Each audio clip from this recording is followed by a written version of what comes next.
What happens when a sharp-tongued talk show host tries to undermine a powerhouse entrepreneur on live TV? Simone Jackson's response left everyone speechless. Simone Jackson wasn't your average entrepreneur. At just 32 years old, she had built a thriving business empire from the ground up, one that didn't just serve her success, but uplifted countless others in her community.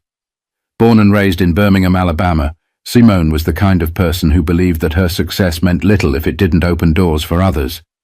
And her latest project? A groundbreaking initiative aimed at providing young black women with access to entrepreneurial mentorship and resources.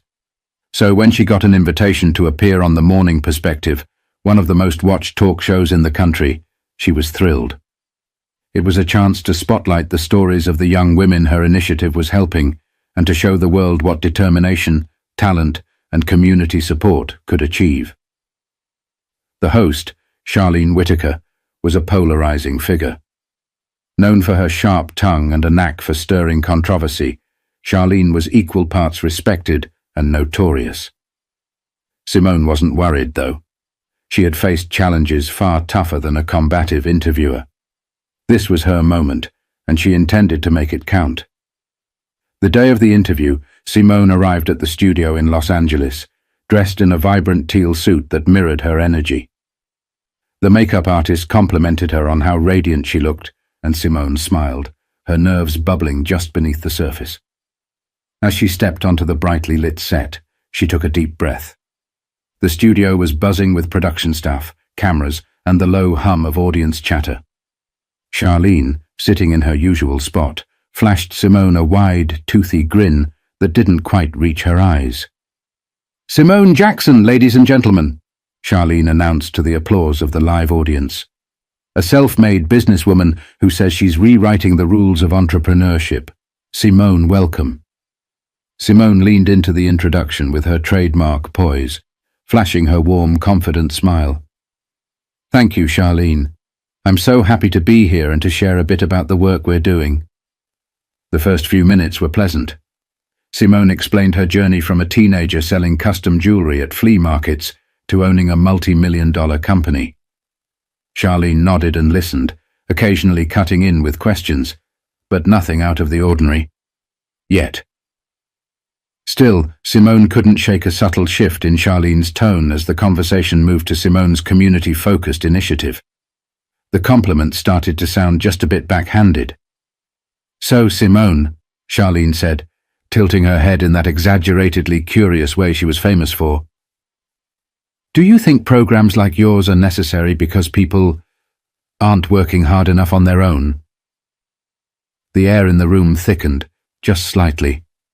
Simone paused, her calm demeanor unchanged. "Well, Charlene," she began, "it's not about people not working hard enough. It's about recognizing the systemic barriers that exist and creating pathways for others to thrive despite those barriers." Her answer was met with polite applause from the audience, but Charlene's grin only widened as though she'd been waiting for an opening like this. But Simone had no idea just how far Charlene was willing to go. But little did Simone know, the interview was about to take a sharp, unexpected turn. Charlene leaned forward in her chair, her fingers tapping the glossy surface of the table. "I hear you," she said with a nod that felt more rehearsed than sincere. "But don't you think focusing on systemic barriers can sometimes sound like an excuse? I mean, plenty of people pull themselves up by their bootstraps, right? Isn't that what the American dream is all about?" The audience murmured softly. Some clapped. Others shifted uncomfortably in their seats. Simone noticed a few furrowed brows among the crowd, but she kept her cool. She had been here before, not on national television, but in classrooms, boardrooms, and even family gatherings, where the same rhetoric was tossed around like an unshakable truth. She smiled, calm yet resolute. "Charlene," she began, "the idea of the American dream is beautiful in theory, but it doesn't account for the fact that some people have more hurdles to jump than others. A pair of boots is great, but what if those boots don't have laces? Or worse, what if they've been stolen before you even get a chance to wear them?" Laughter and applause erupted from a section of the audience. and Simone seized the moment, adding, "What my program does is give people their laces back. It doesn't tie their shoes for them, but it makes sure they have what they need to take the first step." Charlene's smile tightened. Her eyes darted toward the producers behind the cameras, as if silently strategizing her next move. Simone had scored a point, but Charlene wasn't about to back down. "Well," Charlene said, her voice syrupy but with a slight edge, "that's a clever analogy. But some might say that focusing so much on race and inequality just creates more division. Don't you think we should be focusing on unity instead of pointing out differences?" Simone tilted her head, her expression thoughtful, but her words deliberate. "Unity sounds great," she said. "But it's hard to build a bridge without first acknowledging the river you're trying to cross. Ignoring differences doesn't make them go away. It just leaves people stranded on opposite shores." Another wave of applause rippled through the audience, louder this time. Even Charlene seemed momentarily taken aback, her polished facade cracking for just a fraction of a second. But she quickly recovered, her tone turning more pointed. "That's fair," she conceded. "But let's talk specifics. Your program is targeted specifically at young black women. Why not open it up to everyone? Isn't that exclusionary?" Simone felt a small twinge of irritation, but didn't let it show. This question wasn't new. She had been asked it dozens of times before, often by people who didn't understand, or didn't want to understand, the importance of tailored solutions for marginalized communities. "It's not exclusionary," Simone said, her voice steady. "It's intentional. When you know where the gaps are, you address them directly. If a house has a leak in the roof, you don't fix the whole house, you start where the problem is. My program is about addressing a very specific need, and by doing that, we're lifting up entire communities." The audience clapped again, and Simone could feel the energy shifting in her favor. But Charlene wasn't done. She leaned back in her chair, crossing her arms as if preparing for the next round. "Well," Charlene said, her voice tinged with a mix of skepticism and faux curiosity, "I'm just playing devil's advocate here, but some might say programs like yours promote dependency. How do you respond to that?" Simone raised an eyebrow, the faintest hint of a smile playing on her lips. She knew what Charlene was doing, pushing buttons, stirring the pot, but she wasn't about to give her the satisfaction of losing composure. But even as Simone held her ground, the tension in the room was about to reach a boiling point. Simone's smile remained firmly in place, but her gaze sharpened, locking onto Charlene with laser focus. The host's words had done their job. They'd ruffled feathers, not just in the audience, but within Simone herself. Still, Simone had no intention of letting Charlene dictate the narrative. "Dependency?" Simone repeated, her voice calm but edged with a quiet strength. "Let me ask you something, Charlene. When banks give out loans to help new businesses get started, is that promoting dependency? Or is it providing resources to people who are trying to grow and succeed?" Charlene opened her mouth to respond, but Simone wasn't done. "Because that's what this program does. It's an investment. It's giving young women the tools they need to stand on their own, to create opportunities not just for themselves but for others. Dependency isn't the problem here. Lack of opportunity is." The audience erupted into applause, louder and more sustained this time. Even a few members of the production crew behind the cameras were nodding along. Charlene's polished facade began to crack just a little more. She adjusted her posture, crossing her legs tightly, and tilted her head in a way that seemed more defensive than inquisitive. "Well, Simone," Charlene said, her voice now slightly clipped, "you make a good point, but surely you understand why some people feel left out when programs are so narrowly focused. We're living in a time when everyone wants to feel included, don't you think?" Simone's smile faded slightly, not out of frustration but out of a quiet determination. She leaned forward, her hands clasped in front of her. "Charlene," she said, her voice soft but unwavering, "inclusion is important, but it doesn't mean ignoring the unique challenges that some groups face. If a child is struggling in school, you don't hold the entire class back so that everyone feels the same. You give that child the extra support they need so they can catch up. And when they do, guess what? The entire classroom benefits. There was a beat of silence in the studio, the kind of silence that felt heavy, charged with the weight of something undeniable. But Charlene wasn't ready to back down. She smirked, leaning back in her chair, her eyes gleaming with the kind of challenge that had made her infamous. "Interesting perspective," she said. "But let me ask you this, Simone. Do you think focusing so much on race might actually, I don't know, perpetuate division? Don't you think it would be better to just focus on what unites us?" Simone's lips parted slightly, but before she could answer, Charlene added, "I mean, some might say programs like yours are just another form of segregation. Isn't that ironic?" The words hung in the air like smoke. The audience gasped audibly, and a few people even shook their heads in disbelief. For the first time, Simone let a flicker of emotion cross her face, something between incredulity and exasperation.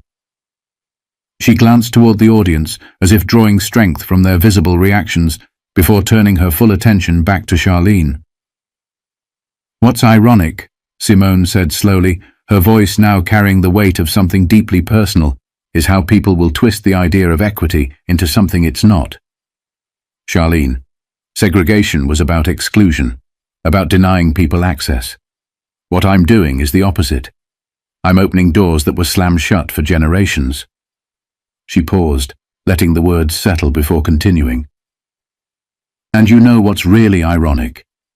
The fact that when people like me try to fix the damage done by those systems, we're accused of being divisive. But the truth is, we can't fix a problem if we refuse to acknowledge it exists." The audience broke into thunderous applause, some even standing to their feet. Charlene's expression froze for a split second before she quickly composed herself, plastering on a strained smile.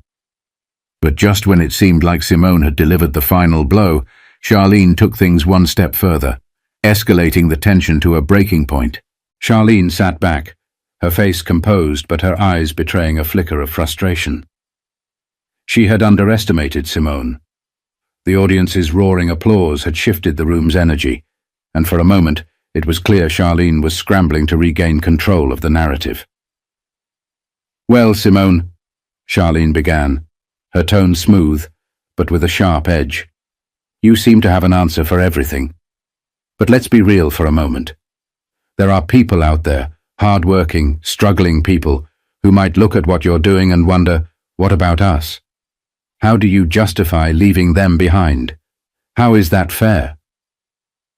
Simone blinked, surprised not by the question, but by its blatant attempt to paint her as the villain.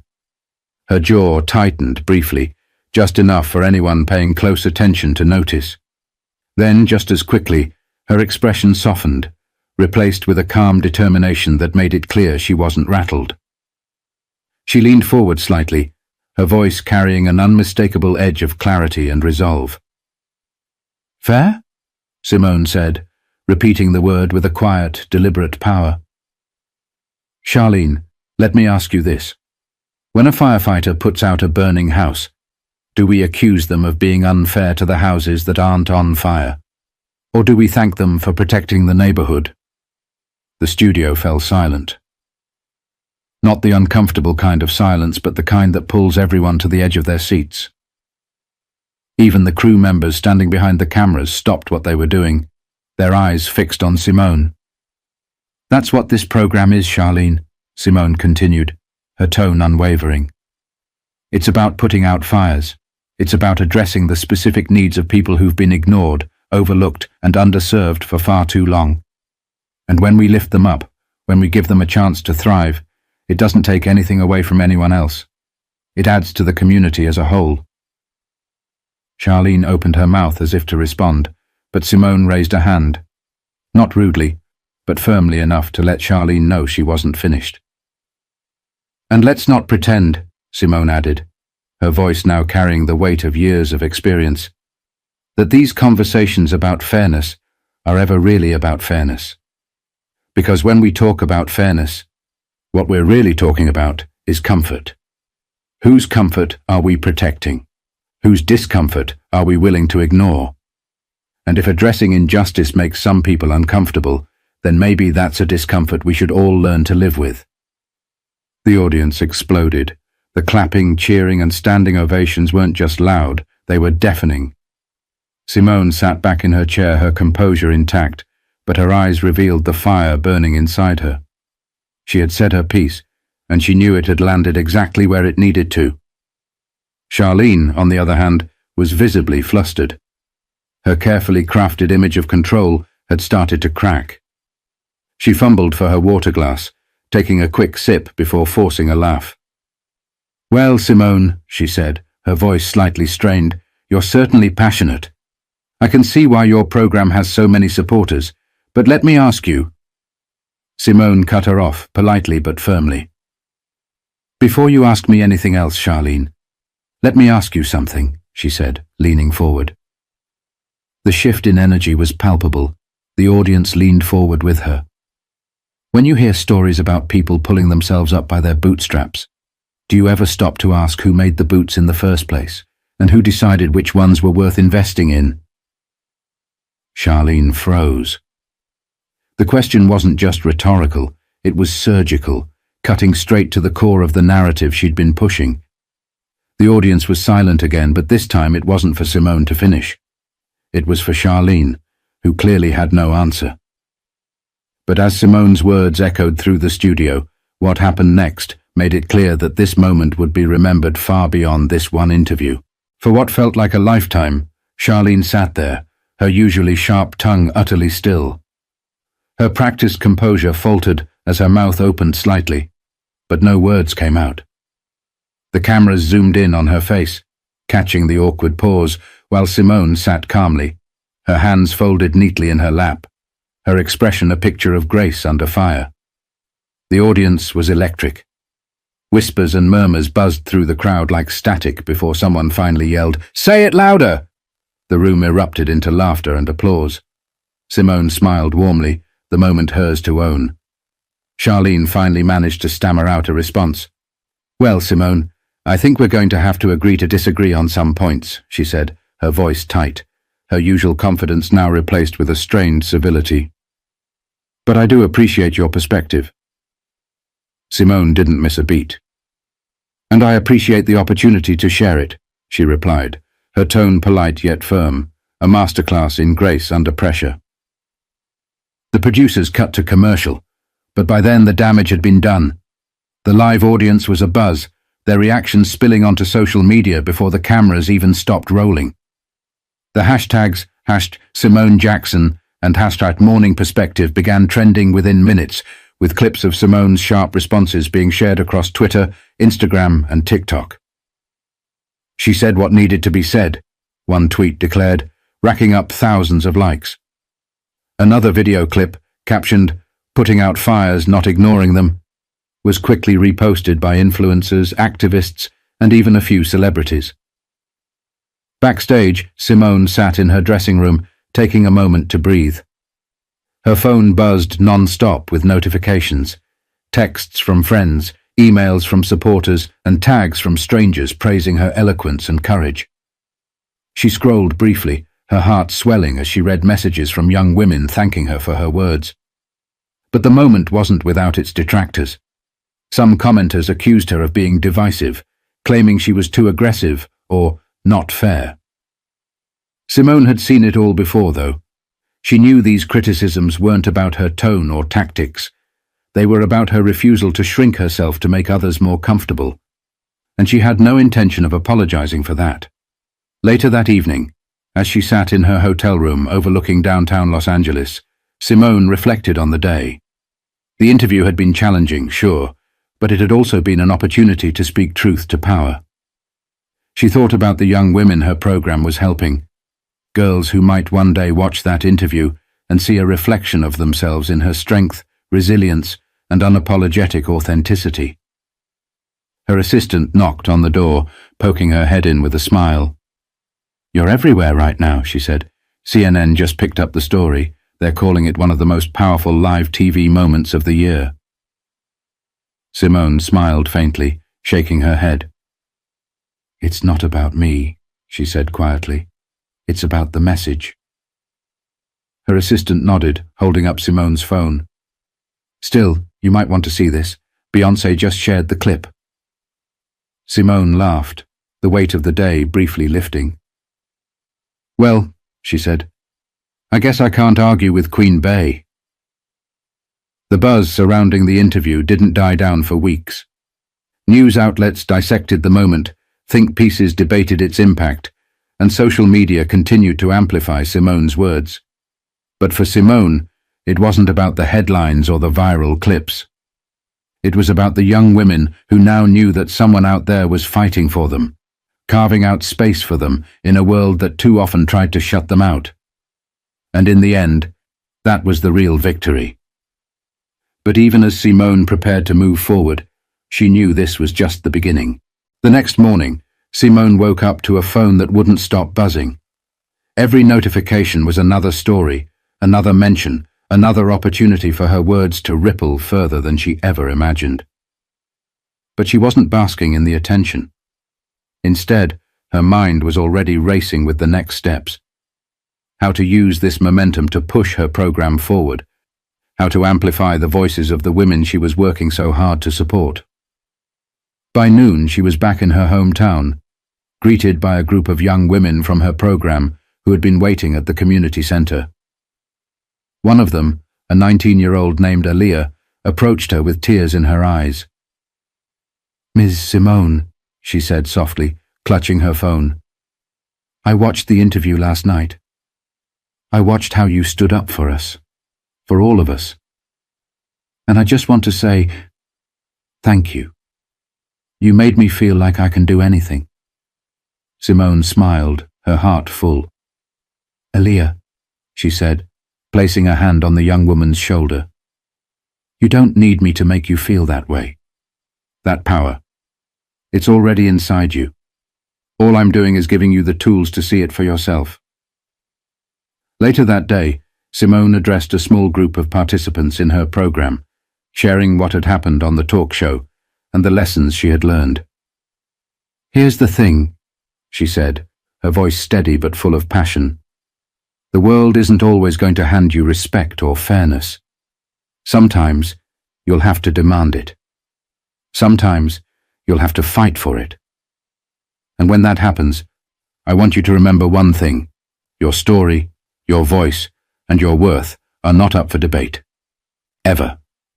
The room was silent, but it was a silence filled with understanding and determination. Simone could see it in their faces.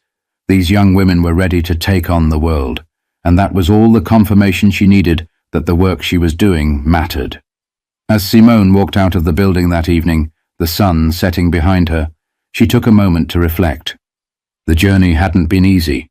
There had been challenges, roadblocks, and moments of doubt. But through it all, she had stayed true to her purpose: to create change, to inspire others, and to leave the world a little better than she had found it. Simone's story is a reminder that standing up for what you believe in isn't always comfortable, but it's always necessary. Whether it's on a national stage or in your own community, your voice has the power to spark change. Don't let fear of discomfort or criticism stop you from speaking your truth.